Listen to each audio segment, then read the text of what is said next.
mbokk yi safoo leeru jamono Walfadjri ñu am mbégte feggowaat ak yéen ni ñu koy defee dimanche bu jot ci waxtu bi ci seen émission sortie tey ñuy dalal imam Ahmadou Mactar Kanté. xam naa ne Sénégal kenn doon leen ko présenté ne xam-xamam màcc na mi ngi bind di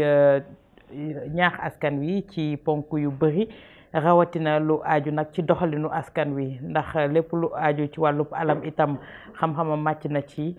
ponk yooyu yëpp dinañ ko waxtaanee ak imam waaye tolluwaayu réew mi itam dinañ ko waxtaanee ak moom waaye laataa ñuy dalal imam di ci soobu dañoo julib tabaski il faut ñu delluwaat ziyaaraat leen yéen ñi nga xamante ne yéen a safoo leeru jamono Walfadjri delluwaat di leen baal àq di leen baaluwaat àq bu baax di yeesalaat bu baax suñu diggante ak yéen ndax rëcc-rëcc yi bëri na wax maanaam dafa métti lool mëtale ko moom doon na lu jafe moo tax ñu delluwaat di baaluwaat ak ñëpp di leen baal itam di ñaan suñu borom boole ñu ñun ñëpp jéggal di ñaan suñu borom itam mu may ñu teewee ko ay déwén yi déwén mu ànd ak sutura bi jaahi nabil Moustapha du ñu def lu dul ziar itam imam naan ko déwénati imam Mactar Kanté. bismillahi rahmani rahim alhamdulillahi rabbil alamin wassalatu wassalamu ala almabuusi rahmatan lil alamin muhammadin al amin wa ala alihi wa sahbihi ajmain soxna Awa Diop Ndiaye déwénati baal lañu ak baal nañ leen li nga wax dëgg la liggéey bu nekk rëcc ya ci liggéey boobu lay aju ñun ñi danañ xutba léeg-léeg ñu bind suñuy nattu yëpp foofu lay nekk yéen itam en tant que ñu nekk ci média yi seen ñi rëcc ak jafe-jafe foofu lay nekk nit ñi nañ am tolérance ak indulgence di jéggalante def ci baax lool bu ko defee ñu ngi lay nuyu bu baax a baax yàgg sa caméraman di nuyu waa Walfadjri yëpp Sidi Lamine sama wëllëre bu mag la woon bu daje woon ak man xam nga lu muy wax imam ilal amam day wax toujours imam ci kanam rek lay jëm maa ngi koy fàttaliku heure bu ñu dajee mu wax ma loolu ndeysaan démb sama xarit maa ngi koy wax ne Walfadjri dinañ fi ñëw rek mu ne ma Sidi Lamine Niass sa wëllëre bu mag la woon mu ne ma Arafat la tax woon tudd la téere bi ma bindoon ci astronomie et charia mu taxaw Arafat ci xutba bi daal ne imam Ahmed Kanté bind na téere ci astronomie ak charia nañ ci bàyyi xel mën na régler suñu problème Sénégal ndeysaan yal na ko yàlla yërëm xare ko aljanna di massawu coono ñëpp di jox ñëpp seen wàccuwaay di nuyu ñëpp ñi nga xam ni ñu ngi seetaan sa émission bi sortie di ñaan suñu borom mu defal ñu nawet bu naat ñu ngi ci nawet di ko ñaan mu fànqal ñu Covid 19 bi di sawar lool ci di la recevoir di la dalal fii ci Point E sori wuñ sax jumaa ji fii. waaw dëgg la imam ñu rafetlu bu baax teewaay bi taxawaay bi itam ñu rafetlu ko lool ndax kàddu yi saa su jot nit ñi di ko bàyyi xel soo ne imam Mactar Kanté la invité ñëpp dinañu teewlu macha allah ndax xam-xam gi yàlla na ko suñu borom gën a yeesal imam ci waxtaan bi yaa ngi koy tudd léegi Covid 19 tabaski bi méngóog Covid bi jéggiwaat dayo lool fi mu nekk ku nekk bëgg a situer les responsabilités ku nekk bëgg koo jiñ sa morom mais lan moo waxal li ni mel lan moo waral tey Sénégal ñu jékki-jékkiwaat mbir yi jébbiwaat ndax suñu naagu la wala lu xew. boo seetee ba seet soxna Awa Diop Ndiaye posé nga question bu jafe dëgg-dëgg ñi nga xam ni dañuy bëgg teg seeni mbir ci jàngat bu xóot moytu jeng ak parparloo ak li tubaab di wax nekk à la surface des choses di nga xam ni tontu ci question bi yombul parce que dafa lëkkaloo ak mbiru biologie ci boppam mbiru paj mbiru maladie infectieuse mbiru virus te loolu day nekk luy soppeeku gis nga xam ne léegi ñu ngi naan variant bu bees donc même ñi seen xam-xam màcc jëm ci loolu fi mu nekk ni ñu ngi koy topp di ko seet mënuñ la wax exactement ne lii rek moo tax wala nii rek la demee kon loolu man damay bëgg nit ñi di ci tey bu baax a baax rawatina nag ñu mel ni man nga xam ni duñu ay virologue duñu ay spécialiste di gaawantu lu nekk ñu affirmer ko lu nekk ñu wax ndax rek gis nga benn vidéo fii am na benn document boo lire loolu doy pour xam-xam koo xam ni dafa jàng 25 ans 30 ans pour spécialisé wu ci benn xam-xam bu fekkee kooku moo sañ a wax dama ciy tey kon waxuma la koo xam ni da nga ciy lire rek ay mbir yoo ciy faraatu kon loolu laa ciy njëkk a wax beneen bi mooy boo seetee mbir yi nii ni mu taraatee nii boo seetee ba seet dëkk yu bëri la du rek Sénégal kon jàpp ne rek Sénégal rek ñoo sàggan nangam ba tax yëf yi taraat fii loolu njuumte la Rwanda ñoo ñu ëpp discipline téeméer yoon parce que ñoom état boo xam ne la dafa am autorité li ñu bañ fii ci Sénégal ak yeneen état européen yi lu ne def nañ ko ñu ngi vacciné wu nekk waaye terewul xoolal France vacciné wu nañ mais fi nekk nii feebar bi taraat na ñu ngi amaat ay infection mu mel ni ca tàmbali ba donc boo seetee ba seet noonu la demee même yenn pays asiatiques nga xam ne ñu discipliné masque ak yëpp kon feebar bi xamaguñ dëgg-dëgg lan la ak variant yi ni muy demee loolu lenn la bu jëmee nag ci Sénégal wax dëgg yàlla comme feebar boo xam ne nit ñi ñoo koy joxante ñëpp seetlu nañ ne fan yële balaa tabaski gis nañ fi daanaka mbooloo yi tàmbaliwaat ngénte yi jolliwaat dajaloo yi lépp ñu ubbiwaat ko président dafa jàppoon ni léegi war nañu teggi les mesures restrictives population bi tam ñu ci bëri ak opinion bi société civile bi société politique bi ñëpp naan waaw lii dafa diis te amul benn njëriñ nangam ak nangam président ne kon xaaral ma lever les mesures restrictives ñii liggéey ak moom ci wàllu santé tamit yaakaar naa tam dañu àndoon ci loolu léegi nag ñu bëri commencé bàyyi seen masque dajaloo yi commencé waat bu ko defee kon mel na ni virus bi gën a am yoon bu muy jaar pour di jàll ba pare variant bi tamit commencé dugg ci réew mi kon wax dëgg yàlla man daal li ma gis mooy yu mel ni su amee nañ pragmatique rek maanaam nañ fexe rek ba yeewaat nit ñi soññ leen ci ñu gën a wàccoo ak les mesures barrières vaccin itam gis nga Sénégalais yu bëri am na fi benn opinion bu fi amoon ay nit di xas affaire vaccin bi teguwul fenn complot la dañoo bëgg a wàññi nit ku ñuul ak nangam ak nangam yooyu yëpp tax na nit ñi ñu bëri demuñu vacciné wu mais itam vaccin itam doyul. mais tey jii kan moo ñànk responsabilité tey jii pour gën a aar àq ak yelleefu askanam waaye kaaraange askanam waaye wàllu wér-gu-yaramu askanam tey kan la incombé ndax gis nañu nit ñi tàmbali di xupp ak dànkaafu njiitu réew mi naan bu fi tëjaatee bu fi defee lii bu fi defee lii est-ce qu'il doit être attentiste wala il doit être frileux ci li nga xamante ne moom moo di menaces yooyu. voilà gis nga loolu moo tax question bi complexe gis nga le président de la République mooy premier responsable ci aar réewam c'est un devoir régalien ci aar réewam ci wàllu yëpp yar askan bi mbiru éducation mbiru voilà mbiru njàng dégg nga mbiru tam santé publique kon loolu moom devoir la boo xam ni président lañ ciy njëkk a laaj taxawaayam parce que moo yore lépp li nga xam ni moo ci war a njëkk a dogal kon mu neex mu naqari moom la daf may fàttali sax souvent bu ñuy def campagne ñoom di laaj réew mi li ñuy wax jox leen ma réew mi ma jaamu seeni soxla voilà kon nag bu la joxee réew tam da ngay sonn ñàkk pour nekk ci soxla nit ñi te tam wér-gu-yaram nag mën nga wax ni sax mooy soxla bu njëkk parce que balaa nga fi def dara da nga koo tal da nga am wér-gu-yaram ba pare doo koo tal léegi nag président de la république kon loolu mooy responsabilité mais man damay gis ne ci tàmbali feebar bi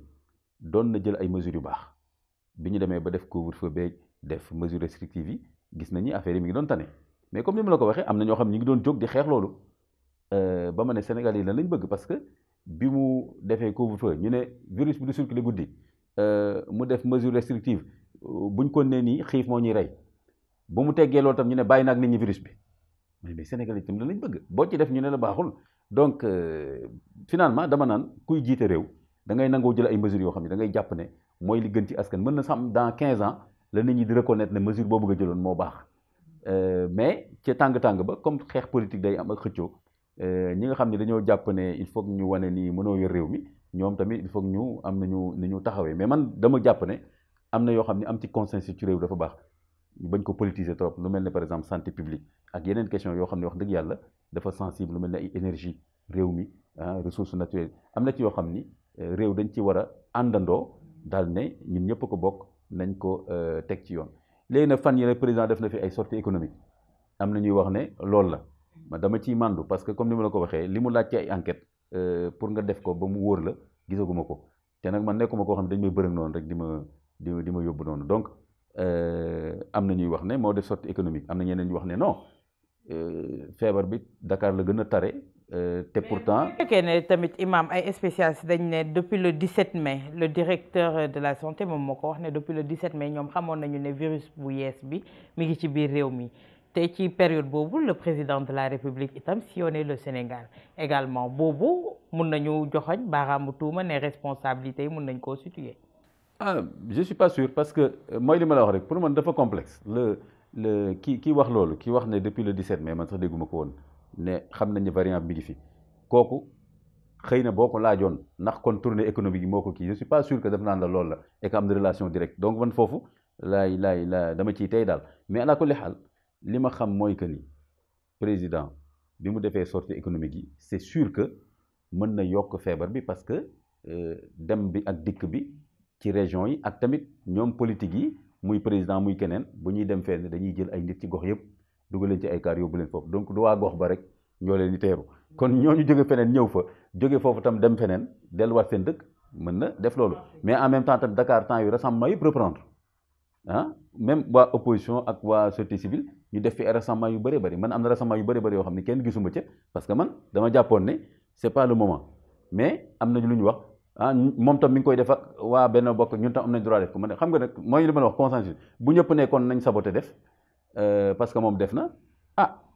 kenn du ci mën dara mais daal donc man daal mënuma dogu ci wàllu xam-xam pour wax ne lii ak lii moo tax feebar bi gën a law mais daal li ma xam mooy que ni ñàkk a wàccoo ak mesure barrières yi ak variant bu bees bi nga xam ne xamaguñ dëgg-dëgg nan la tëddee moo ko indi kon nañu jéem a delluwaat ci ay mesures restrictives yi nga xam ne boroom xam-xam yi gis nañ ni war nañ ko def nit ñi tamit gën a yilif seen bopp ci wàccoo ak les mesures barrières. waaw si mesures restrictives yooyu bokk na ci jumaa yi ak jàkka yi ci xutba yi ñu mujjee dégg sax am na ay imam yu ci yëkkati seen kàddu xam le ne naam gouvernement bee ngi doxi ay soxlaam di defi seeni mumbaay ak mumbaay bu ñu tere kenn ñëw ci jumaa yeeg jàkka yi nañu dem julli ci. waaw gis nga loolu voilà loolu mooy complexité bi ma la wax mooy loolu ku mel ni man du ma mës a wax loolu te it waxuma ko woon depuis ci début feebar bi bokkoon naa ci imam yi nga xam ni dañu teel a wax nañu respecter mesures barrières yi parce que li nga xam ni nit a koy jox nit te fu nit ñi dajaloo mën koo wàllante moo xam ci jàkk moo xam feneen ma dégg yeneen oustaz ak yeneen imam di xaw a wane ni néegu yàlla yi ak jàkk yi feebar du fa wàllante loolu jaaxal ma lool parce que yonent bi alayhi salaatu wasalaam bi nga xam ni moo ñu jàngal luy jàkk jàngal ñu ñu julli ci jàkk moom ci boppam moo ne woon fu mbas ma nekk ña fa nekk buñ fa jóge ña fa nekkul buñ dugg loolu kay moo lay wan ni kon lépp loo xam ni day tasaare mbas mi war nañ ko daw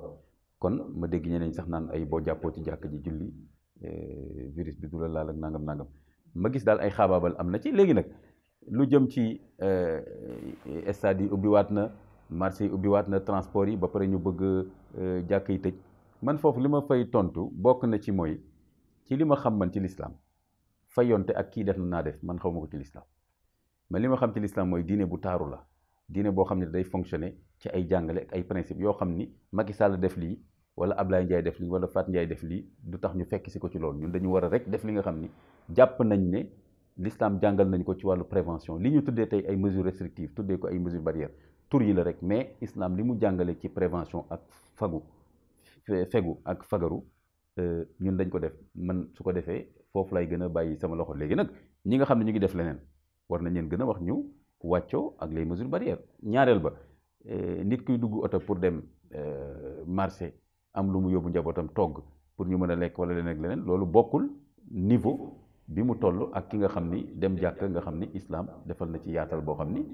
bu fekkee ni feebar am na wala leneen mun nga julli sa kër donc il faut pas que lépp ñu yemale ko même niveau lépp ñu gis ko genre complot contre mosquée yi nangam ak nangam imam yi wax ne nañ julli seen jàkk ñu ne imam yooyu imam yu jàmbaar lañ imam yi nga xam ne dañu ne teeñoo teey ñu ne imam yooyu dañoo ànd ak Macky Sall nangam je crois que affaire bi simple wul noonu quoi. est-ce que loolu du indi féewaloo rawatina ci diinib Sénégal si ni nga xamante ne noonu la imam yi waroon booloowee du indi féewaloo goo xamante ne duñu xam ëllëg ak si biir lan la mën a jur. ah kay da gis nga ko d'ailleurs nga fi nekk nii am na jàkk yoo xam ne ubbi ñu am na jàkk yu ubbi am na yenn prêcheurs yoo xam ne boo leen déggee bu yàggul rek dégg naa benn prêcheur muy wax li ma gën a naqari fi mu nekk nii mooy sàppe yi ni ñu ko defee distanciation teguwul fenn nangam ak nangam nga gis beneen imam boo xam ni contraire la lay wax donc jaxasoo boobu déjà loo xam ne la dañ ko war a lijjanti au niveau des prêcheurs ñi yore discours l'islam war nañ gën di waxtaan comme ni ma ko waxee sànq am na yoo xam ni consensus daf ci baax lu mel ni nga xam ni problème santé publique la gis naa ci danger mooy ku nekk wóolu ci sa xam-xam nekk sa ruq xool say téere ak li la doy seetaan télé gis ci pays arabe yi fii rek génn daal ne nangam ba pare dogu ci nag par contre bu fekkoon dañuy waxtaanee lu mel ni imaam yi association imaam yi kër sëriñ si et cetera ñu toog gëstu ko bu baax woo ay médecins de façon indépendante par exemple justement ñu waxtaan ci nga xam ni politique yi du ñu influencer mais dañuy woo ay borom xam-xam dëgg ay virologue toog ak imam yi ñu jàngat ko bu baax mën a génnee benn discours de sensibilisation boo xam ni dañ koy bokk ñun ñëpp ñu bokk benn xutba wax ci ay sujets mais su fekkee ne dañu bàyyi ku nekk nga wax ci lu la neex génne ci xadis bu la neex aaya bu la neex interprété ko nu mu la neexee mooy indi pëccëxoo bi ak tamit indi ñàkk nawlante bi ci ay point de vue loolu moom gaa gënul dafa wane ne ñi yore kàddu l'islam Sénégal que dese nañ ay buntu yu ñu war a fatt ci war a gën a bennale seen waxtaan ak message yi ñuy joxe au niveau des populations. mais est-ce que unité des prêcheurs dina yomb ci mim réew ndax gis nañu léegi fi mu nekk nii prêcheur bi day wax beneen moroomu prêcheur am jukku weddi ko réseaux sociaux yi tas li ni mel féewatloo googu am ku ci nekk ci ñoom ñu jàpp ne day wutub buzz. c'est vrai que du yomb c'est vrai que du yomb mais en même temps désordre boobu am na quelque part en même temps c'est vrai que tamit lu xaw a jafe mooy que kenn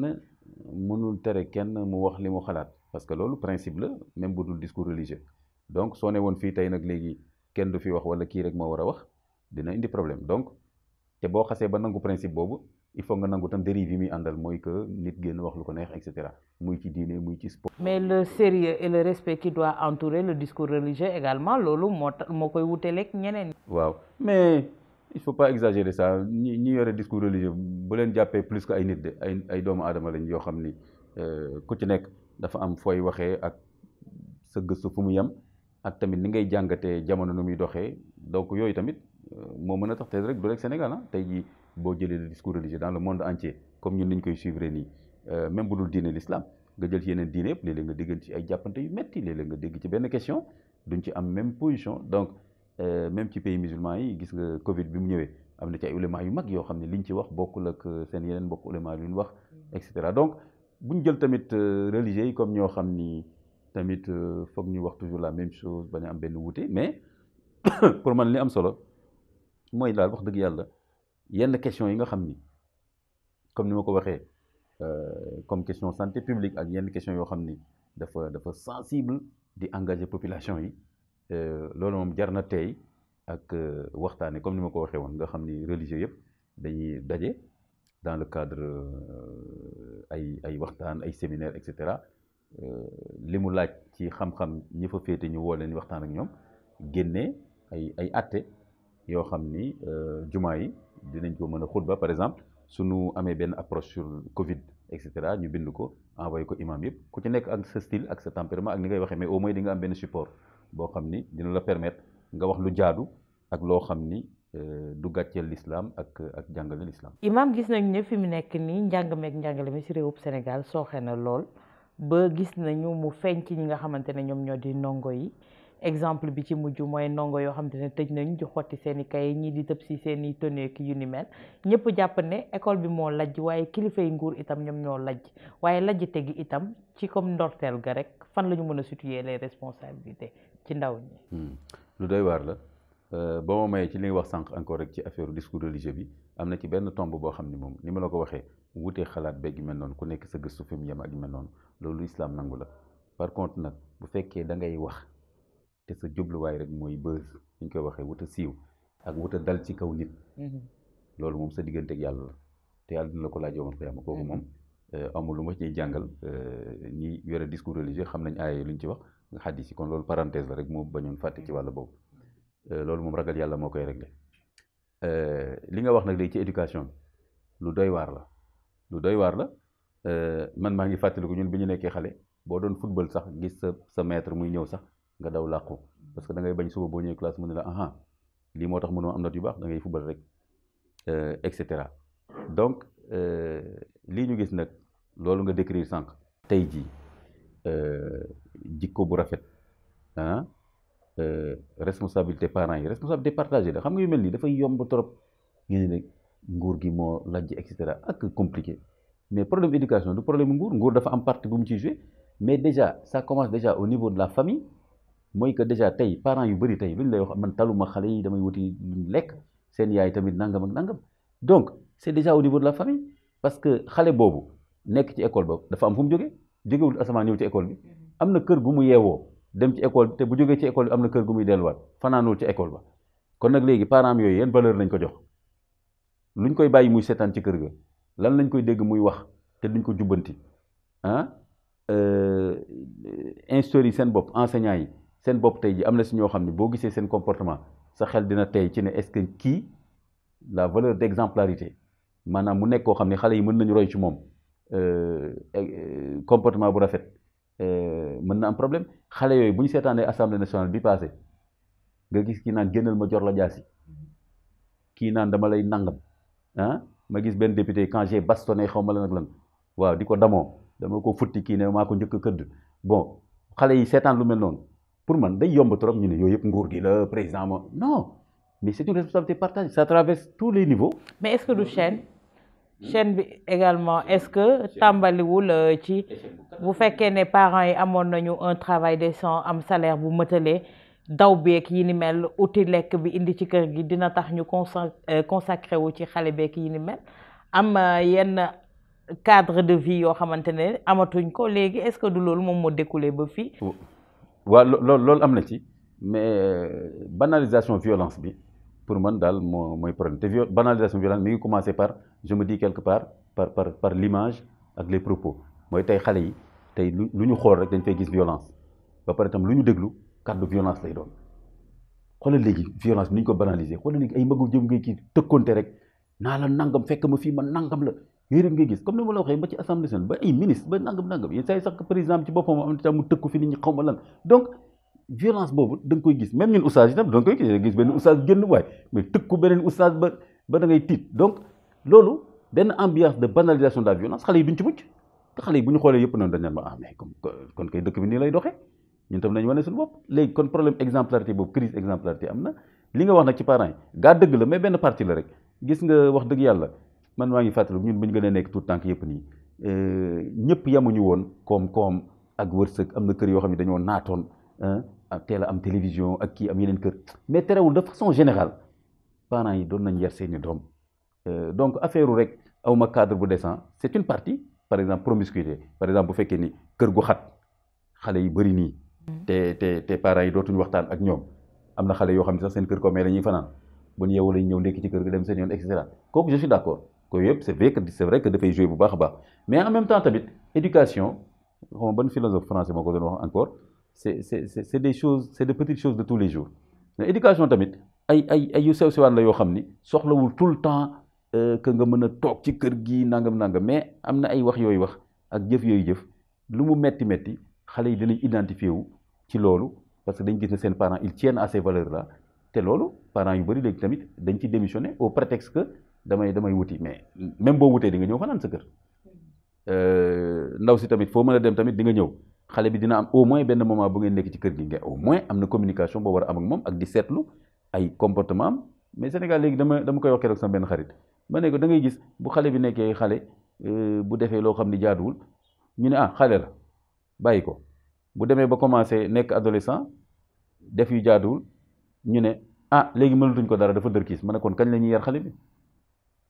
kañ lañ ko yar donc il faut surveiller surtout la crise d'adolescence la crise d'autorité nga xam nit ki day commencé jàpp ne mënal na boppam day féttarlu ni ko psychologue yi waxee ñi mu gis ne ñooy autorité lay njëkk a dànkafu papaam ak yaayam da leen di njëkk a war ne man léegi magum jëm laa et cetera donc il faut savoir négocier ça mais donc y compris loolu bon plus bien sûr l'échec des politiques publiques c'est vrai état bi politique jeunesse bi ñëpp xam nañ émeutes yi passé ñëpp xam nañ ni y a beaucoup de problèmes beaucoup de jeunes dañuy errer ci quartier yi rek actuellement effectivement ak ci kër yi drogue bi bëri na fi nekk ni réseaux sociaux yi et cetera amul benn limitation xale yi mën nañ accéder à n'importe quel produit consommer ko parce que duñ mën a def différence bi donc l'un dans l'autre lu raglu la c'est très inquiétant et que il faut que état bi vraiment jàngat bu baax ni ma ko waxee lii ay symptômes la de gisaguñ dara bu ñu jàngatul lii bu baax lii bu ñu ko xoolaatul bu baax ba jàngat ko bu ñuy bu ci kanamee dootuñu wax ay xale yu xotti ay kaye leneen lañ fi nar a wax waaw commencé nañ tam dóor enseignants yi xale yi nangam donc il faut faire très très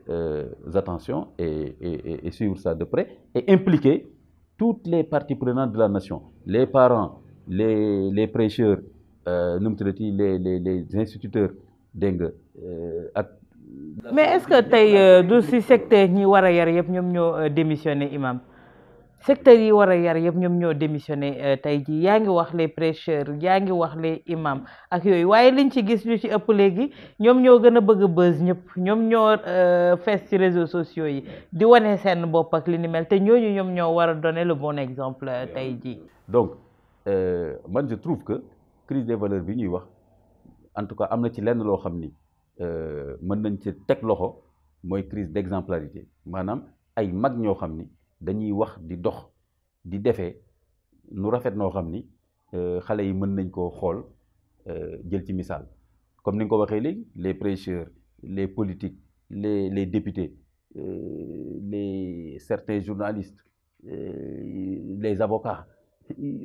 secteur boo jël da nga ciy gis léegi ngeen baal ma féeteerlu bi ci am xaabaabal bi ak wax bu ñaaw bi ci nekk ak tëkkunte yi mais c'est général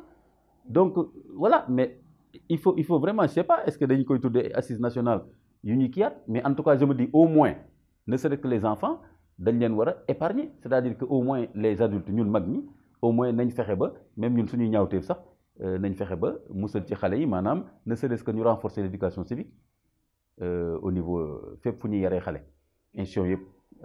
discours sensibilisation ak surtout exemplarité mooy li ma c'est-à-dire que xale yi di gis ay mag lu wax di wax lu rafet di dox lu rafet amul lu ko mën a remplacer mais loo leen mën a wax tamit te bu ñu taalee télé dugg ci réseaux sociaux yi dox ci mbedd mi di jàngi gis ay magum jëmm di saaga di xeex dana jafe donc. mais tey jii dafa am débat boo xamante ne imam mi ngi ne xuus ci place publique bi te autant ñun suñuy jamono suñ ko déggoon balaa ñu koo déggaat yàllaa xam mais tey jii mooy débat homosexualité franc-maçonnerie entre autres mu lëmbee li nga xamante ne moom moo di espace bi te yaakaar naa ne tey ñi génn sax di ko ŋàññi di ko dénoncer ñoom ñoo tax ñu bëri imprégné wu ci tey jii. bon non il faut ñu xam lu ñu bëgg parce que mënuñu wax ne affaire homosexualité bi nangam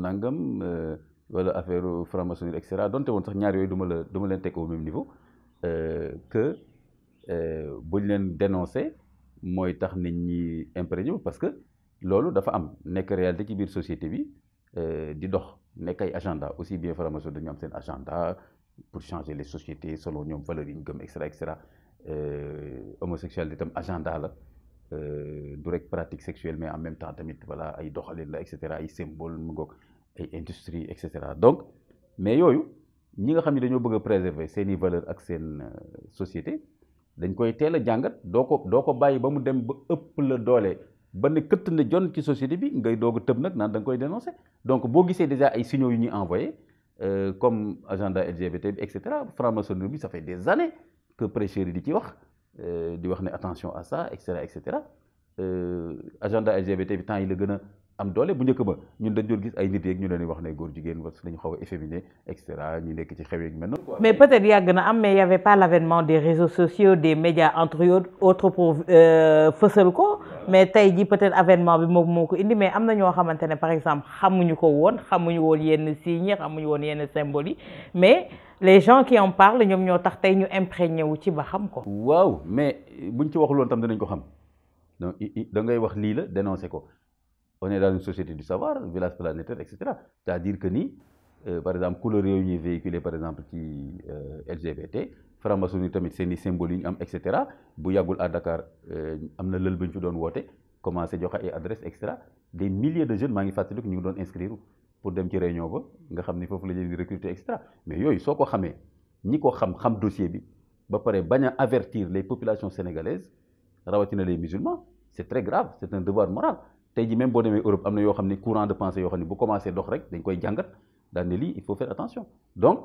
loolu la boo ko waxul tamit ñoom seen courant day jàll di jàll ba nga xam ni ki nga xam ni soo ko waxoon ba mu xam ne lii la protégé woon nga ko parce que kon lii lañ doon wax. mais lan moo indi boom bi ci Sénégal. fan yii rek am na man kenn ku ma woo ne ma mais yow dama déggoon ngeen di wax naa ma ne ko nangam mu ne ma keroog dafa am ku ma envoyé message di ma kii rek sama xel dem ci loolu ma ne gis nga dafa am. fu muy liggéeyee ñu yónnee leen benn message di leen wax nañ wax seen orientation sexuelle ma ne ko loolu lu ko booleeg sa liggéey yow mu ne dafa gis message bi rek woo ma ne ko waaw ñun lii la ñuy wax parce que ñun dañ topp dossier yi ma xam nañ lu mel ni Oxfam li ñu fi defoon keroog donc yooyu. mais est-ce que yéen tamit seetaanu leen ndax toog ngeen ba ñu instauré fi ay ministère du genre entre autres te ku ne genre rek xam connotation bi fan la jëm. non seetaanuñu comme ni ma ko waxee bon xam nga dëkk tamit ñun rek nekkuñu fi dañ fee nekk di xëccoo dëkk bi ak yeneen courant de pensée ñoo xam ni quelque part sax ñoo ñu gën a efficace des fois parce que ñoom fi ñuy accéder yëpp ci pouvoir beeg yooyu prêcheurs yooyu duñ fa accéder donc tey jii prêcheurs daanaka seen jàkkale ñoom ak seen wax mais ñi yore vrai pouvoir bi justement du prêcheurs ñun on n'est pas un état islamique bu oustaz waxee sax ñu ne na toog jàkkaam toog daara ja et cetera kon population sénégalaise ci boppam sax dañu am problème des fois pour nangu discours religieux bi dans l'espace public donc du yomb par contre beneen discours boo fi wax ñu ne la oui c'est démocratique laïcité et cetera donc loolu la mais chef religieux de tout temps depuis histoire du Sénégal bu ñu bañee sori torop depuis Abdou Aziz Dabakh depuis Serigne Abdou Lahad depuis et cetera ba conseil supérieur islamique boobu ñu bëggoon def temps Senghor catapulté leen fexe ba yàq seen diggante donc religieux yi yàgg nañ di taxaw di am vigilance di wax ne lii ak lii jaaduwul mais toujours quand même état bi dina trouver ay moyens pour jàllale plus ou moins li mu bëgg jàllale. mais état bi dina trouver ay moyens mais vous êtes citoyen vous avez votre mot à dire également tey su état nangoo ñuy introduire éducation sexuelle à l'élémentaire nangu ñu instaurer fi ministère du genre entre autres nangu des séminaires pour des enseignants yoo xamante ne day am connotation genre boobu yéen tey vous avez le droit ou le devoir de saisir les institutions habilitées à ce que yooyu yëpp ñu deltu ci ginnaaw. waaw ñu ngi koy def ñu ngi koy jéem a def mais yomb naa wax mais yombul def parce que état nature lay état Sénégal en tout cas fi ñu toll nii mooy empêcher que autorités publiques yi di jël au sérieux le discours religieux en disant que on est un pays laïque c'est-à-dire que ni état bi du diine lay doxalee maanaam li diine jàpp ne moo jaadu moo baax état bi teguwul ci loolu état laïque mooy état boo xam ni loo jàpp ne yow dafa baax dafa rafet ci sa cadre diine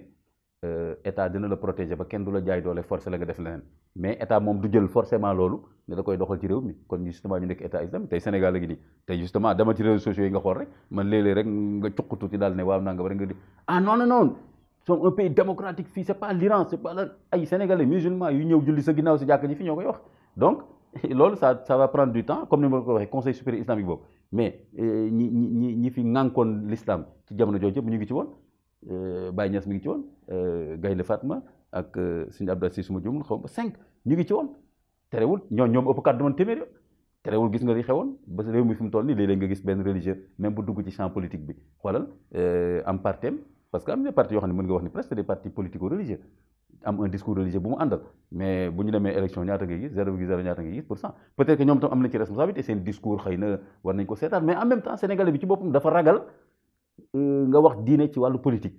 donc loolu tam benn blocage mental la boo xam ni tubaab yi ñoo ko fi bàyyi daal ne mag ñi yam leen seen daara ñun ñu yore penc mi ak les lois loolu kon tamit doo ko dindi nii même tey sëriñ si am na si ñoo xam ni ils sont méfiants boo leen waxee affaire politique boo ñëwee ñu ñaanal la waaye defal ndànk de ñi ay saay-saay lañ donc yooyu nekkul yomb rek mais quand même ñu ngi def ay effort parce que tey ji bu dul woon lu ndaw li religieux yi di def entre guillemets lu ndaw mais kon réew mi tey ji gën na doy waar. mais tey doy na waar tey lan moo indi boom boobu boom bi nga xamante ne tey jii on nous parle d'homosexualité à tout va on nous parle de franc-maçonnerie on nous parle de ces loges à tout va ne implanté wu nañu au Sénégal boom boobu lan moo ko fi indi. non xam naa kii rek information bi rek xam nga léegi information bi dafay. est-ce qu'à dire que ñun Sénégal ñu ngi koy dund réellement. ok waaw du moins c'est ce que je crois par exemple. affaire homosexualité yu mel noonu comme ni ma la ko waxee bu njëkk ba nga gis benn nit nii rek kii ñu naan góor jigéen la nanga mais ça ne dépassait pas ça mais fi mu nekk nii le fait que mu am ay association yoo xam ni man sax gaa duma ni association yoo xam ni parce que man yaakaar ma ne Sénégal am na association yu dem ministère de l'intérieur ne ñun on est une association d'homosexualité non c'est des associations yoo xam ni sous couvert de sida ak yooyu la ñuy réclamer wale droit yu mel noonu mais am na sax ay individus yu def fi ay vidéo ay sénégalais di wax ne loolu lañu gis nga tamit ñi dem léegi ku bëgg papier sax léegi Europe daal ne dañ may persécuter en tant qu'homosexuel donc di profito ci lu mel noonu gis nañ tamit fii un chanteur en particulier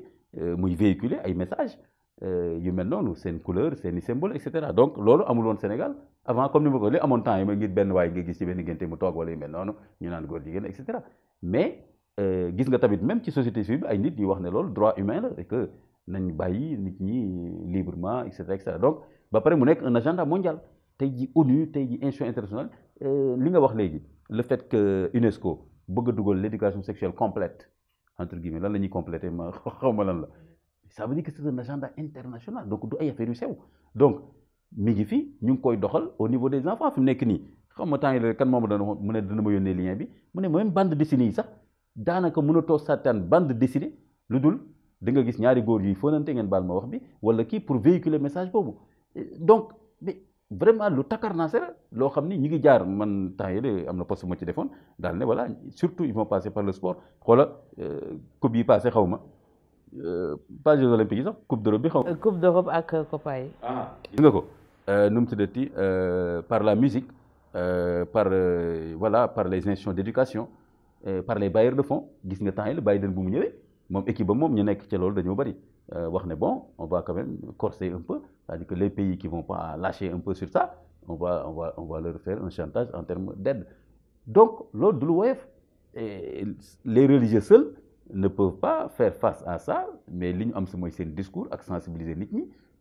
et je pense que tam ñu ngi ciy def lu bari ba ci rassemblement bu mujj bi ñu def mais comme ni ma ko waxee même les musulmans sénégalais seen conscientisation ci affaire boobu des na parce que tey ji lu mel noonu nga woote ko mais ñi ñëw du ñu bari boobu bari mais mën nañ toog seen kër nag daal ne way imaam yi wax nañ dëgg naan seen ataaya toog. mais tey ndax kon ci su ma la déggee imam yaakaar nga ne criminalisation boobu nga xamante ne yéen a ngi koy laaj dinañ fa àgg ci réew mi. rapport de force rek moo ko mën a indi criminalisation rapport de force rek moo ko mën a indi ak ki yore réew mi ak ñi mu ci àndal bu fekkee ñoo xam ne dañoo gëm loolu rek am luñ ci yaakaar mën nañ ko def jëlal par exemple criminalisation viol qui est une bonne chose mais xoolal c'est parce que président de la république ak ñi mu àndal ci nguur gi ak yenn pàcc ci société civile bi ak tamit même ci parti politique yi ak ñi mu lëkkalool à l'étranger ak tam gis agenda boobu noonu moo tax gis nga ñu jàllale loi boobu donc pour tamit criminalisation homosexualité mën a jàll il faut que d'abord est-ce que président sawar na ci loolu te ba question bi seen président daf ko ragal c'est clair parce que gis nañu Obama bi mu fi ñëwee ñiy wax religieux waxuñu dara ñun religieux yi ñoo ko fital mun naa la waatal ñun bu ñu ko dànkaaful woon avant Obama di ñëw boo moytu lam ca waxoon sax on n'est pas encore prêt sax duñ ko ci am mais boobu temps à part religieux yi kan nga fi dégg mu coow di ko dànkaaf naan bu Obama président Macky Sall kese ñemewul faire face à Obama fu mu koy jaar daf ko ñeme jël programme USAID yi nekk Sénégal yi doxal Sénégal yëpp nga xool mais religieux yi ñoo ko dànkaafu ne ko lii du fi am bu la waxee ne ko ñun duñu loolu premier ministre Canada bi mu ñëwee gis nga ñu gën ko dànkaafu ne ko kon religieux yi daanaka ñooy le seul rempart actuellement à part religieux yi wax ma fi nekk nii quel est le rempart au niveau de ces valeurs la wax ma ban parti politique nga gis tey mu jóg taxaw ci question yooyu daan na ñoo ko bañ wax ko parce que ku ci bëgg a jël nguur gi yaa ngi sóoraale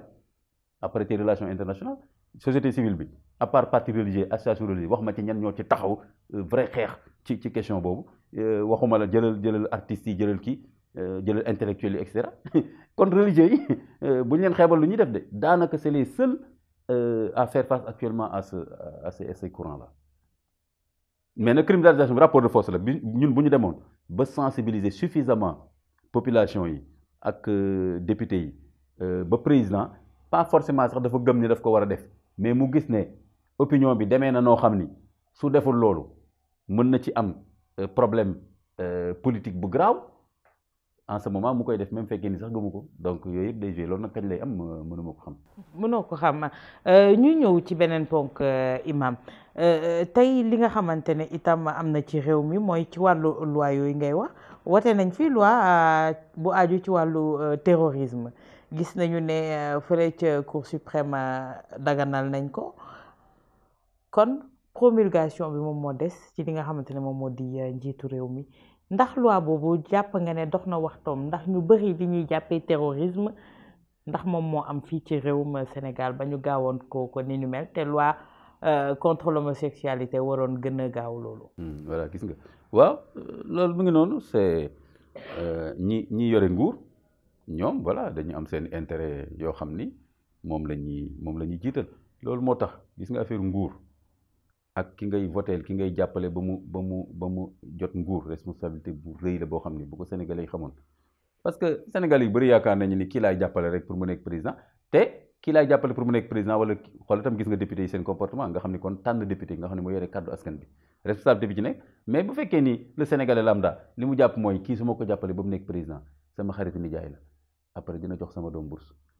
député bi itam dana ma lijjanti nangam yow fekkee ni côté boobu rek ngay xoolee mais xooloo doxalin réew mi xooloo justice bi nu mu war a tegoo xooloo ni ñu war a séddale alalu réew mi ah xooloo mbiru corruption loolu rek ngay xool ñu bëri noonu la ñuy voté man mii di wax ak yow ni man nit ñëw na ma ne ma dama bëgg ci élection yi passé municipal yi je pense waaye yi passé mu ne ma dama bëgg nga jàppale diw ma ne ko newuma déet mais lu tax mu ne ma rek seetal ci man sama waay la xoolal loolu ma ne ko ma seet ci yow rek jëm ma ne ko non man damay seet koo xam ne yaakaar naa ni mën na doxal mbiru mairie bi parce que ci affaire commune yi la woon mais gis nga mais est-ce que ñëpp dinañ def boobu raisonnement am na koo xam ne moom da ko naan ah bon su ma la jàppalee nag ne non su nekkee maire après ñu dem fa mu toppatoo sa doom bourse wala mu kii donc xam nga tamit day yomb trop de woy suñu njiit yi ñun lañ mel rek ak ñun li ñu bëgg yaakaar ko ñoom tam ñu doxalee ko noonu tey jii Europe ak États-Unis ak yeneen dëkk am na loo xam ne ñeme woo ko wax askan bi ba pare di xaar ñu lay voté parce que dafa am yoo xam ni duñ ko nangu comme Sénégal nag moom soo diggee wala ñu yaakaar nga ceebal leen dara ñu ànd ak yow loolu moo tax nga gis ni ku nekk sañ a wax lu la neex waxaat contraire ba suba sa extra te du tax nit ñi bàyyi la. mais tey loi contre le terrorisme boobu ndax gis nañu ne terrorisme li tax ñu koy tudd ak fi mu am gis nañu ni fa mbir yi doxee ndax tey suñu réew mi on a à craindre ba nga xamante ne jaroon na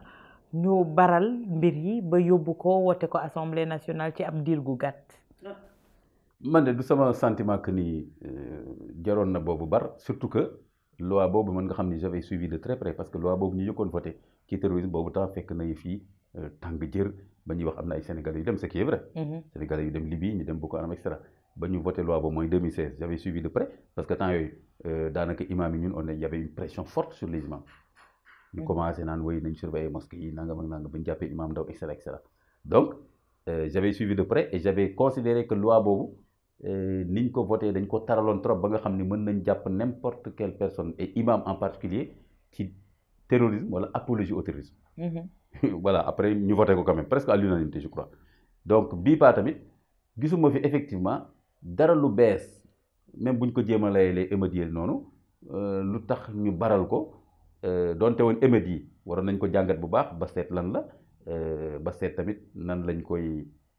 jàngatee ba lu mel nii bañ ñu bett encore et cetera mais loi bi léegi ni mu ko yaatalee ba nga xam ni tey daanaka bu fekkee da nga woote benn daje ñu pare am benn xale bu jël benn xeer sànni ko benn policier wala dara sax ñu daal ni kii woote daje bi moom la moo am responsabilité morale daje ba kon mën nañ ko jàpp jël alalam tëj ko extra loolu kenn personne n'est à l'abri waaw imam bi tam mën na xutba ba pare ñu pare rek am yenn fidèles yu génn si jàkka ji daal ne woy Macky Sall na génn ci réew mi rek ñu daal ne imam bi moo wax ci xutbaam luy tax ñu bëgg a déstabiliser président nañ ko jàpp tëj donc personne n'est à l'abri avec cette loi là ba nga xam ni quelque part magistrat bi rek moo fi des comme rempart ce que je veux dire mooy que ni magistrat bi rek mooy xool loi bi ba pare bañ a qualifier ki ñu ko indil. et quel magistrat et quelle justice. mi ngi noonu moo tax loi bi affaire bu doy waar la donc c'est vrai que maintenant il y a des le terrorisme est une réalité c'est vrai mais Sénégal ni mu tëddee nii courant de pensée yooyu nga xam ne mooy indi genre terrorisme yooyu traversé wu la société sénégalaise pour une raison. Donc lii c'est une loi beaucoup plus politique qu'une loi vraiment pour combattre le terrorisme en tant que tel quoi. ndax jàpp nga ci ñuy wax ne banqaas yi nga xamante ne ñoom ñoo war a dëgëral suñu démocratie banqaas yooyu ay pieds d'argile la ñu yore lu ci mel ni justice bi lu ci mel ni pencum ndaw réew meeg yi ni mel. waaw woyof am na ci moom parce que vraiment li ci coow ci réew mi ci wàllu justice doy na waar loolu. kon war nañ ko seetaat baax a baax parce que effectivement daanaka chaque semaine chaque jour ñu ne àtte bi jaarul yoon justice bi jaarul yoon moi je me dis que en tout cas il faut pas ñu confondre entre individus yi ci magistrats yi ñoom ñëpp yemuñu comme magistrats yi comme médecins yi comme prêcheurs yi ñëpp yem la nature humaine donc am na magistrats yu jub xocc ay médecins yu jub xocc avocats yu jub xocc et cetera ñu nekk impôt domaine jub xocc et cetera à côté mu am ñeneen ñoo xam ne ñu ngi ci leen neex mais donc problème mu secteur yooyu yëpp noonu lu koy régler yombul de parce que dafa laaj benn comme ni ma ko waxee benn consensus moral bu ñu am comme nga xam ne am na ci yeneen domaines yu mu am Europe nga xam ne am na yoo xam ne dañ ko nanguwul soo ko defee xool tey ji xool le ministre de la justice en France ñu mettre ko en examen xool yu mel noonu xam yooyu Sénégal donc wala sax Afrique chaque fois damay joxe exemple boobu le frère de Blaise Compaoré biñ ko doon jiiñ ne moo rey journaliste boobu mu daw dem France xoolal biñ ko attee foofu yëpp nii ba ne léegi na ñëwaat Burkina pour ñu juger ko dafa ne moo nañ ko juger France parce que justice amul Burkina ma ne mais tiens bi frère am nekkee Burkina boobu temps justice amoon na fa mais léegi frère am nekku fa mu ne non bu leen ma yóbbu foofu sama réew bu leen ma fa yóbbu parce que justice amul gis nga kon Afrique moom am na vrai problème boobu parce que justice bi dafa jaxasoo ak décision politique yi yàgg na donc c'est vrai que problème bu rëy la li Obama waxoon à moitié rek laa ci d'accord l'Afrique a besoin d'institutions fortes pas d'hommes forts les deux parce que boo xoolee ba xool quelque part institution sénégalaise yi daanaka ci contenu bi ak ni mu war a fonctionner wuutewul ak France kon fan la secret bi nekk du rek ci institution forte mooy ñi koy doxal ñoom am pas-pas ak lu nu gëm loo xam ni mooy tax du ñu bàyyi xoolal président américain sortant bi nu mu tudd Trump mais institutions américaines yi elles sont fortes mais gis nga li mu naroon def lan la ay nit ñoo taxaw assumer seen responsabilité daal di ko ni lii amoo droit def duñ la bàyyi nga def kon loolu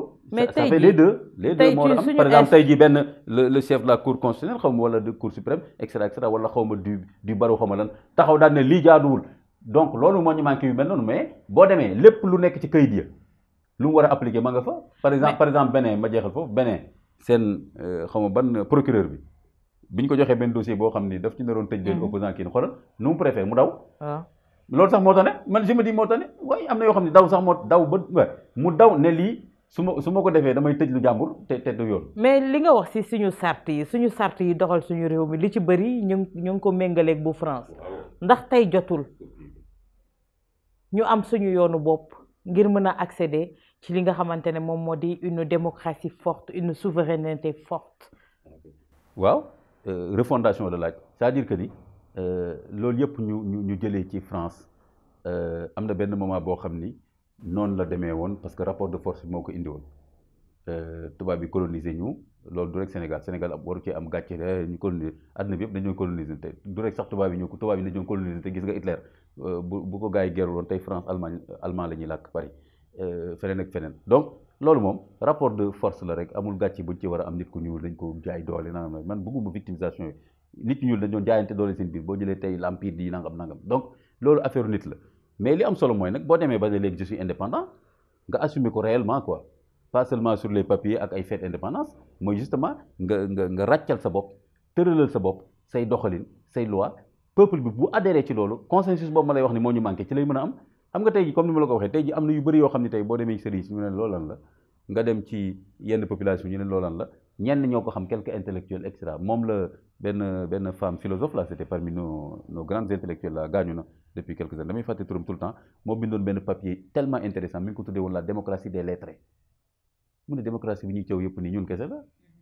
les grands débats là ñan la wolof bi sax ñun dégguñu ko bay wax ak Sénégal yi et cetera kon effectivement je suis d'accord mooy que tey jii dañu war a sancaat réew mi am na ñu koy tuddee refondation am na ñu koy tuddee réforme am na ñu ne non dafa laaj sancaat am na ñoo xam ne dañu war a laaj defaraat mooy réforme bi donc kon bu ko defee ñu tegal suñu bopp loo xam ne dafa méngoo ak suñu histoire ak ñun li ñu bëgg ak suñu projet de société teg tamit suñuy loi bopp su ko defee population bu gisee boppam ci loolu ba juboo ci loolu mooy tax léegi nag boo jógee bëgg a def lu jaaduwul ñëpp dañuy jóg ne la suñu réew nii lay doxee te ñoo ko waxtaane woon teg ko. Mais c'est ce discours-là que Ousmane Sonko, le leader de PASTEF, a tenu. Ñu bari jàpp ne warul wax loolu. Certains intellectuels comme ni nga wax les lettrés ne warul wax loolu parce que France ak lii. Mais est-ce que au fond ce discours-là ne venait pas à son heure? Lu mu wax mën nga ma fàttali lu mu wax. que France nañ ñu may suñu jàmm bàyyi ñu bañ di ñu tànnalati lu ñu am lu baax ñoom ñu jël les 80% bàyyi ñu les 10% yeneen 10% yi les nanti jël ko kii ni mel c'est un discours boo xamante ne moom la teniroon fan yële ñu génn pour dire à la France que il faut que ñu am benn séparation boo xamante ne dafa war a tàmbali ku ñu dagg cordon ombilical bi et Wade avait commencé à le faire. Pourtant loolu laa doon bëgg a wax sax dama ne boo seetee ba seet peut-être ñi nga xam ni dañu am problème ak l'homme politique Ousmane Sonko pour une raison jàpp ne daal Ousmane Sonko du tekkiwul dara lu mu wax bu ci kenn bàyyi xel ñooñu lu mu mën a wax rek dañu may xool waxati na quoi donc ñooñu moom doo ci mën dara mais yaakaaruma ni c'est une position éthiquement normale quoi parce que dañ ko war a jàppee nawle mi ngi ci champ politique am ñu koy topp mu nekkoon deuxième ci élection présidentielle bi wala troisième et cetera voilà donc dañ ko war a respecter et cetera moom tam mu respecter ñeneen ñi nekk ci champ politique bi et cetera ak ku àndul ak moom xalaat mais loolu mu wax noonu jiituwul même avant Ablaye Wade Cheikh Anta Diop panafricanisme mooy loolu c'était vraiment de dire que bon ñun ñoo moom suñu bopp ñun ñoo war a tëral suñu réew ni ñu ko bëggee et cetera xoolal Cheikh Anta Diop temps mi doon wax affaire énergie ressources naturelles temps yooyu ñuy topp làkkum tubaab bu Senghor bi muy corriger ay adjectif ak ay adverbe et cetera donc effectivement mais dara day nekk dëgg jamono suul ko pour une raison après am lu ko sulliwaat moo tax fu nekk ni Ousmane Sonko bëri na yu muy wax dafa sulliwaat yoo xam ne jamono suuloon na ko pour une raison donc lépp lu mu sulliwaat te muy nekk dëgg loo xam ne daf ñuy jox suñu àq ak yelleef jox ñu suñu wàccuwaay mais dañ ci war a ànd ak moom parce que au delà de lui au delà de Pastef dafa nekk loo xam ne réew mi ñoo ko soxla effectivement tey war nañu définiraat encore Sénégal nag mënul tëju amul benn réew ci àdduna bi bu tëju mais pas une ouverture visée. C'est sûr oui dañu war a waxtaanee réew mi lépp suñu économie suñu éducation comme sànq li ñu wax ci loi yi secteur yëpp lañ jël bu ci nekk ñu waxtaanaat ko ba xool niñ koy doxalee ak institutions yi nga xam ne ñoo ko war a sàmm ak nit ñi niñ leen formé ñu war ko yor xoolaat suñuy valeur éducation ak l'islam ni mu ci waree saf et cetera mais yooyu yëpp waxtaan bu rëy laaj fu nekk nii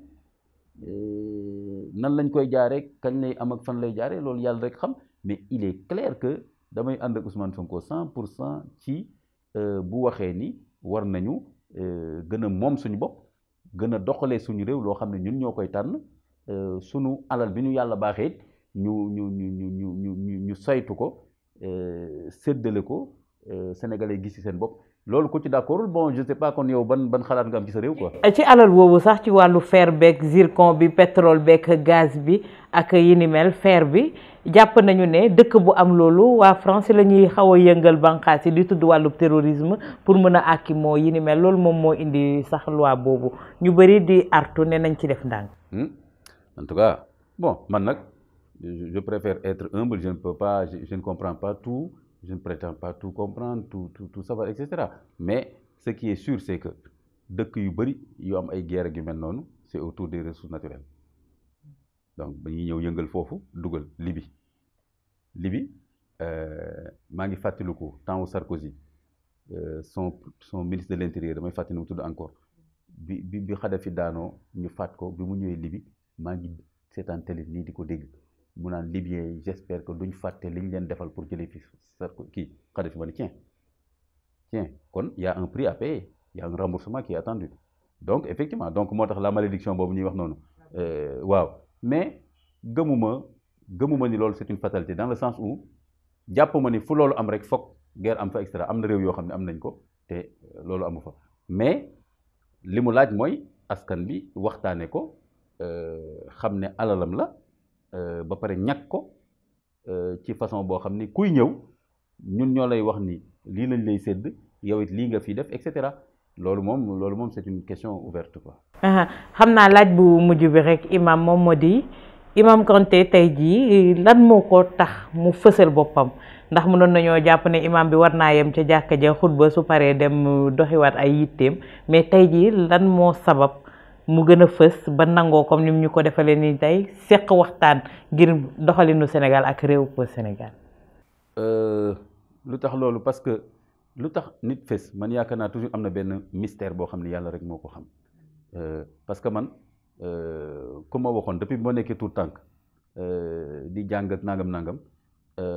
musuma def ci sama bopp affaire dinaa fés wala siiw wala nangam dama doon doxal rek waaw bu jàng jotee ma dem jàngi football jotee ma football yi et cetera ñu ne ma waaw na nga fexe am sa bac nangam may dem kon dañuy dem ba mu yàgg nii da ngay gis ne yàlla moom jékki-jékki moom mooy jékki-jékki daal di def ci nit dara et cetera léegi au contraire ba ma gënee nekk tout tànk sax farceur laa gënoon doon c'est-à-dire dama bëggoon affaire ay reetaanloo nit ñeeg yu mel noonu quoi am na ñoo xam ne ba léegi sax suñu gis Imam Kanté mooy kii moom la voilà pour dire que nekkul loo xam ne da nga koy programmer ni bëgg ko doon bëgg doon dara sax taxul nga doon ko léegi nag quand même plus may avancé ci sama expérience sama âge di xool tamit sa réew yi ni ñuy doxee àddina bi di gën a xam tamit diine ma dem ba gis ne ndekete devoir la boo xam ni l'islam da ko teg ci ndoddu jullit bi mooy bokk ci àddina bi bokkin bu rafet maanaam fexe ba àddina bi luñ fiy def di ko fi wax di ko fi doxal nga fexe ba bokk ci ñi nga xam ni wàllu bu rafet ba ak bu baax ba lañ leen di tudd waaye nag wàll bu bon baag lay yàq ma dem ba loolu nekk yàqin ci man ci alquran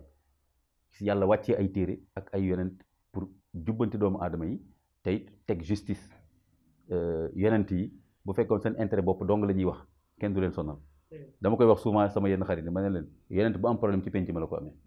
wax leen ma yonent bu ñu fekk këram ak kurusam di ko indil problème wax leen ma ko yonent bu ñu bousculé da ngaa dem ci penc ma wax loo xam ni neexul ñu yore pouvoir bi li ñuy wax alquran li mu tuddee almala les notables ñu yore pouvoir bi ma demee ba gis ne loolu yàqin la ma xam ni amatuma droit dérobé wu ci loolu et que loo xam rek ci diine responsabilité la nga xam ko te tam transmettre message boobu kooku kon côté diine bi loolu moo koy justifier côté nit bi mooy ku nekk am na foo bokk am na wareef yoo am ci li nga bokk donc fi nga bokk war nga fexe ba di fa baaxal tey jii sénégalais la lu tax nekkuma leneen la sama maam kaay la jóge Kanté laa sant kaay la jóge di dox ñëw Kolda dox ba ñëw ba toog Jurbel mais sama papa juddoo Jurbel kon sénégalais la lépp loo xam ne tey maa ngi koy mën di ko def Sénégal moo ma ko apporteel ci point de vue yëpp léegi kon su ma dee gor dëgg-dëgg ba ci li diine li mu wax ci reconnaissance war naa delloo njukkal askan bi ci féete leen fépp foo xam ne yaakaar naa ni lu baax la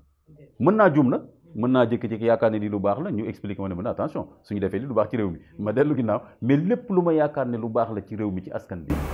ma taxaw jéem ci indi contribution lépp loo xam ne dama jàpp ne day yàq ci askan bi wala ci diine ji ma taxaw xeexal loolu. waaw ndax jàpp nga ne 3e mandat Macky Sall day yàq réew mi wala déet. waaw mën naa yàq réew mi yàlla rek xam nag est-ce que day yàq réew mi maanaam su demee ba ne damay nekk candidat xam nga waxagu ko mu wax ko conseil ne ko mën ngaa nekk candidat ba pare nag sénégalais yi taxaw nag di seet li ñuy def donc loolu yëpp yàlla rek xam mais li ma xam mooy mën naa indi fitna ak coow ak bakkan yu rot ci réew mi te jaru ko te yéenewu ma Macky Sall mu yóbbu Sénégal ci wàll boobu parce que man dama gis ne moom Sénégal apporté na ko lu bëri waaw dafa doon football comme ñun di lekk caaf ci mbedd mi et cetera Sénégal di ko jàppale di ko jàngal di ko defal lépp ba tey mu nekk président kon yaakaar naa ni mu def ñaari mandat nekk ministre nekk maire nekk lépp ba def ñaari mandat man yaakaar naa ni lépp lu jëm ci pouvoir ak ndogal daanaka Sénégal yi jox nañ ko kon nag bëggaat benn mandat pour man même bu doon sax dafa jàpp ne le risque est minime même lu risque bi minime pour man moralement waru koo bëgg ba pare waru koo jaral tamit ñi ko jege naan ko teg nga ay dispositif am nga doole ak loo xam ne may na la nga def ko même fekkee ni sax jaaduwul man de loolu laa gis ne mooy message bi ma koy jox. jërëjëf imam dernier ouvrage bu imam moo di imam et citoyen yaakaar naa ne mooy bi mujjee génn imam. waaw day yi may bind ci sama post Facebook ay article ci penc mi ba pare di indi aaya indi hadis et cetera ci question yëpp fii da ngay gis maa ngi traité affaire viol bi ngay wax affaire LGBT affaire environnement affaire mendicité des enfants voilà lu nekk maa ngi ciy wax parce que l'islam daal boo ko xamee dëgg da nga xam ne yéewal na àdduna moo ko tax a jóg donc lu yëngatu rek dama koy wax même boo rombee fi ñaari xale ñuy xeex sax mën nga seet ci l'islam lu koy réglé. jërëjëf imam Ahmadou Mactar Kanté ñu lay jaajëfal bu baax ci yéwénal bi ñu yéwénalal waxtaan wi. jërëjëf soxna Awa Diop Ndiaye revenez quand vous voulez donc maa ngi leen di remercier di nuyu ñëpp ñi nga xam ni ñi ngi seetaan émission bi. jërëjëf imam Ahmadou Mactar Kanté di ko jaajëfal bu baax waaye yéen tamit ñi safoo leeru jamono Walfadjri rawatina seen émission sortie ñu ngi leen di jaajëfal delluwaat déwénatiwaat leen di jaajëfal bu baax Serigne Saliou Bey bi ma feggaloon tey di ko jaajëfal bu baax waaye Barak Mbaye itam ma koy jaajëfal ci njàppandal bi ci montage bi di leen jaajëfal dig daje dimanche bi di ñëw bu soobee suñu borom.